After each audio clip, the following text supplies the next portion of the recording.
Hello YouTube and people of the interwebs, welcome back to another Doctor Who video. Today we're going to be going over basically everything that we know about Season 1 of Doctor Who. This is the new Disney Plus funded era, starring Ncuti Gatwa and Millie Gibson as the Doctor and Ruby Sunday, two time-travelling besties. Throughout the video I'm going to be reading this Cult Box article, which is actually just a summary of this magazine, SFX. It doesn't give away everything in the SFX magazine stuff. I'm not sponsored or anything. I highly recommend going and getting this magazine yourself. It's got all the stuff you need to know, plus extra details that aren't actually talked about in this specific video. For all 8 episodes of the new season, we have new details, new little tidbits, and kind of mini plot synopsises. Synopsi, whatever you want to call them. So we'll just jump in right away with this.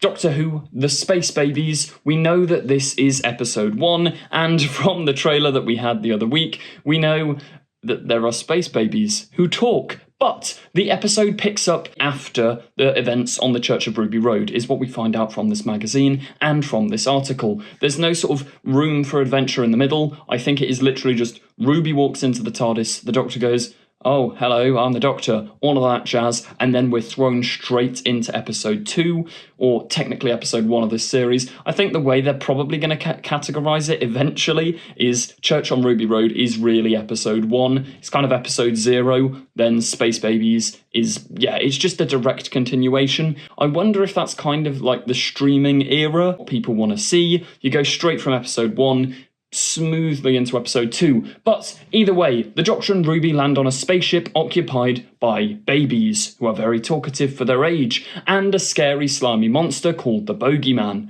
This Bogeyman creature is the weird, kind of, in my opinion, Demogorgon looking thing. Like, you know the monster from Stranger Things? It kind of looks like that, but there's no adults to be found, which is the interesting aspect we had no idea about before this.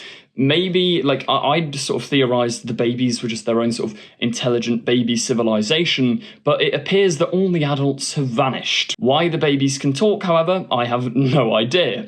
Did they develop it themselves, or did the babies kick out the people? Let me know your theories, but all the humans, all the adults have vanished. We are just left with a colony of space babies, and I think the Bogeyman is going to play into the whole idea of when you're a kid, you're scared of like, oh, the Bogeyman and all that sort of nonsense, so probably he's like some sort of timey-wimey manifestation of the baby's consciousness. Let me know theories down below. We don't actually know too much about space babies other than that it's the Doctor and Ruby's first trip. It sounds pretty exciting, but where we do have a little bit more info is the Devil's Chord. Ncuti Gatwa describes Maestro Jinx Monsoon's character as such a delicious villain, which is incredibly fun Ncuti Gatwa phrasing of things. But the Doctor and Ruby meet and chat with the Beatles in the episode that's set in 1963. Now, 1963 is also notable for being the year that Doctor Who first aired. I wonder if there'll be maybe a slight allusion to that in the episode. I mean, we've had that in, I think it's Remembrance of the Daleks in the Sylvester McCoy era. Like, that takes place during the 23rd of November 1963, and you get like a little almost moment where it says Doctor Who's about to come on TV, and then they cut it off. Maybe we'll get a joke like that, or maybe we are going full meta with this. This is the same episode where we've seen a shot of Ncuti Gatwa looking into the camera, breaking the fourth wall and winking. We already had Mrs. Flood break the fourth wall in the church on Ruby Road, so maybe that's a theme continuing throughout this episode, or maybe I'm looking too deep into that. Both Ncuti Gatwa and Millie Gibson will sing in the story.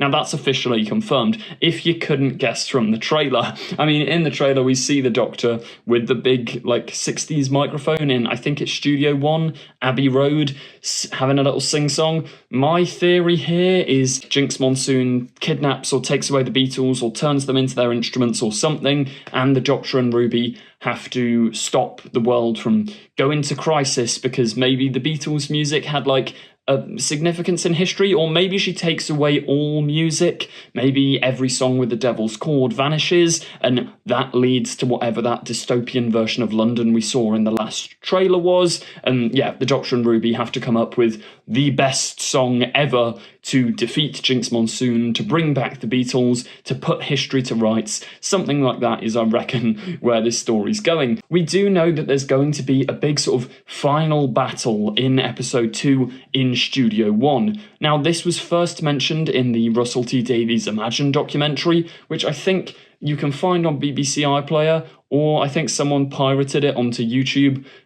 Go and check it out on iPlayer. But if you're abroad, maybe that's the only way you can see it on YouTube. There is some sort of big final battle between Jinx Monsoon, the Doctor, and Ruby in Studio One of Abbey Road. I'm very excited. I think Russell described people as being like flung around in that battle, so something big's going down in there. Episode 3, we also don't know too much about, other than it's written by Stephen Moffat, and the Doctor and Ruby travel there in the TARDIS. It's Ruby's first experience of actually stepping out onto an alien planet, because she's met the goblins, she's gone to a space station with the space babies, she's gone to the 1960s, and now here she is on an actual alien planet. It's a war-torn world, and yeah, the episode's described as intense, and it was filmed all in chronological order, with Ncuti Gatwa receiving praise for his performance. I think this is going to be the episode where he gets his big I am the Doctor speech moment, which we kind of got a bit of in the trailer, where he's like, I think he says something about, like, I will turn this battlefield to dust.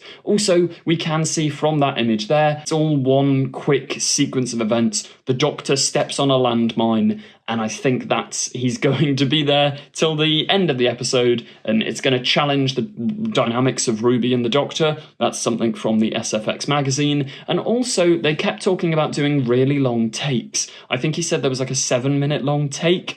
They're probably not going to like keep it on that one shot the entire episode, but maybe they're doing something really interesting stylistically, which could be really intriguing and a nice, fresh sort of thing to see. Because I reckon, yeah, Boom is going to go down really well. I think you've got your standard Doctor Who episode 1 with space babies, you've got something very new with the musical episode 2, you've got your intense dramatic episode 3. But that brings us on to 73 Yards, episode 4. Previously, we basically knew nothing about this story, but we have now had confirmation of a rough location. The TARDIS lands on the Welsh coast, and Ruby must solve a mystery involving a Welsh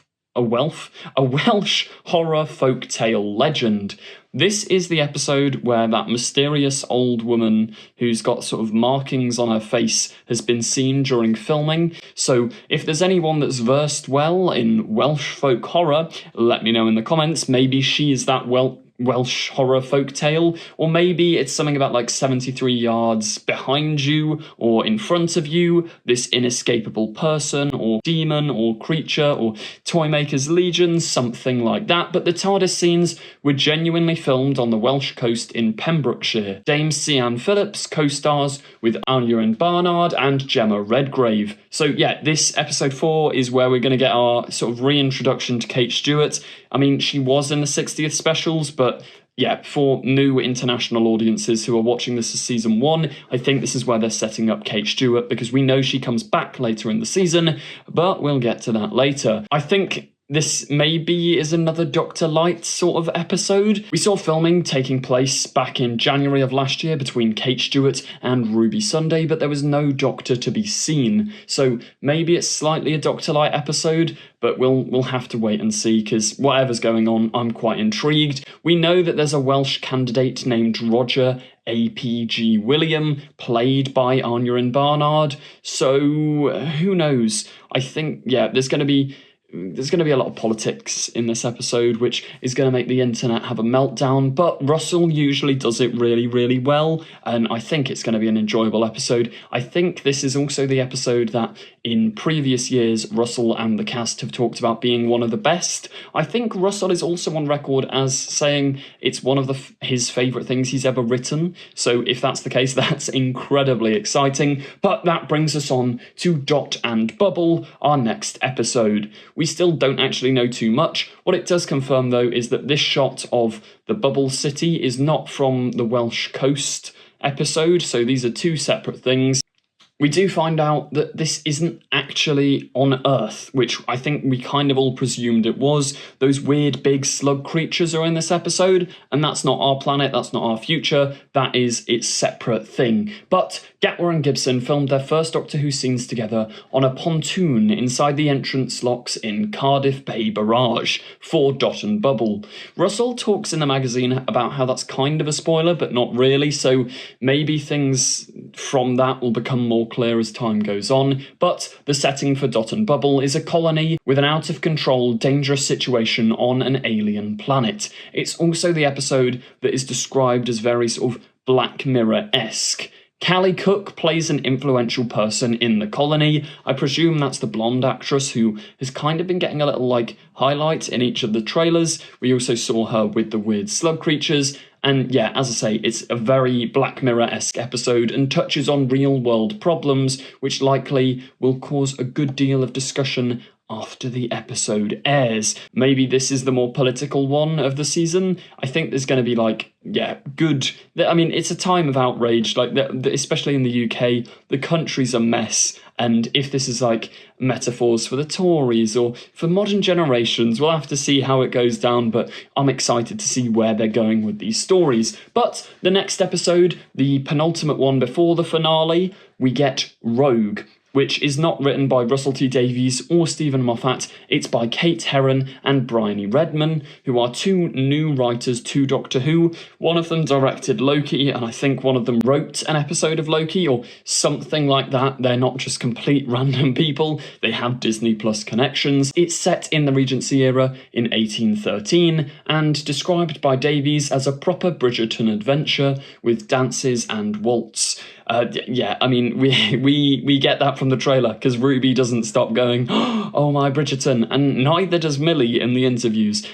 She told this story about how she sort of disappeared off when she was needed on set to take Instagram photos, which I think is quite funny. But yeah, you can find all of that in the magazine, not sponsored. Also, I can't tell whether it was a joke when reading the article, but I think it's actually correct, but psychic earrings allow the Doctor and Ruby to period dance with perfect skill, perfect precision, and Jonathan Groff and Indria Varma are co-starring, they're guests in this episode. There's been a lot of talk about Jonathan Groff playing Captain Jack Harkness, like a recasting of the character, because apparently while this was filming, John Barrowman was going on a bit of a discussion on Twitter saying, I can't believe I've been betrayed, etc. And Jonathan Groff is an American dancer, singer, and vaguely, very vaguely looks like Captain Jack.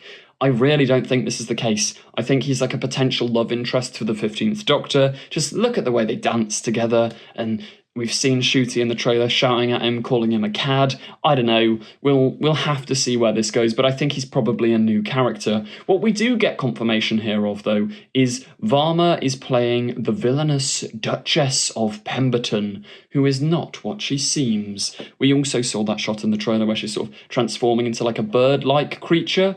So I presume evil alien bird people, which, in saying that, really reminds me of Rick and Morty, but I presume it'll be a slightly different tone to Bird Person from Rick and Morty. Anyway, that brings us into our two-part finale, The Legend of Ruby Sunday and Empire of Death.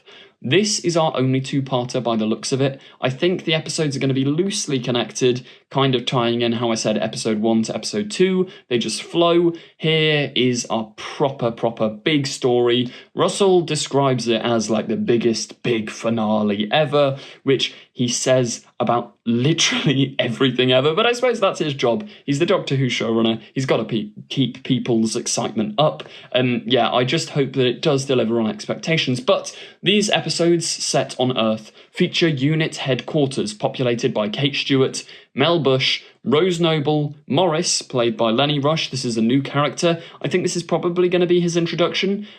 He is said to be a scientific advisor for UNIT, so that's pretty exciting. And Colonel Ibrahim, who we first saw in The Giggle. He barely said anything in The Giggle, but seems like a cool character. Maybe a new Mike Yates. I think that was his name. The soldier from Classic Who. Russell T Davies calls this episode shocking and the most devastating finale yeah, as I say, he says that about everything. There are rumours that this is going to feature the return of a big monster, big villain. I mean, as much as they are rumours, they're also just, it's a logical step. This is season 1. Something like the Daleks makes sense to include in the finale. It's also Russell T Davies. Look at all of his finales. It's bring back a classic enemy. The Giggle is kind of like a finale, and they brought back the Toymaker. Parting of the Ways, Bad Wolf, bring back the Daleks, Doomsday Daleks, and Cybermen. What's it called? Sound of Drums, bring back the Master. Series 4's finale, Journey's End, bring back Davros and the Daleks. I reckon, although people say we're oversaturated with Daleks, we're really not. The last proper Dalek finale we had was Series 4, which is mad. That's over 10 years ago. That's like ages ago. It's 2008 was the last time. Like, there's people watching this video who probably weren't even born when that episode airs, which is terrifying. I think we're due a Dalek finale, and I'd be excited to see them back, hopefully with a new redesign. Not that the Time War ones are bad, we've just seen them so much over the past couple of years. It's also rumoured that this episode deals with the Roswell incident, I think because back in an issue of Doctor Who magazine from ages ago, while Russell was writing this episode, he said that, like, that Roswell incident had something to do with it, like America in the 1940s or whenever it was has something to play in with this episode. And I mean, the Roswell incident, like stereotypical alien spacecraft, kind of looks like the Dalek saucers. That's just me speculating here. But yeah, this episode it's gonna be a big one, and I'm excited to see it. Let me know your theories in the comments down below. Do you think Cybermen, Daleks, Weeping Angels, or do you think something new is gonna be the big bad of this season? Maybe it's even like a return from Jinx Monsoon or some other person built up throughout this season. Let me know in the comments down below. If you did enjoy, please remember to like, comment, subscribe. You know the drill. This channel will have every sort of Doctor Who update you could possibly want, so make sure you're subscribed with the notification bell on. Thank you very much for watching, and goodbye.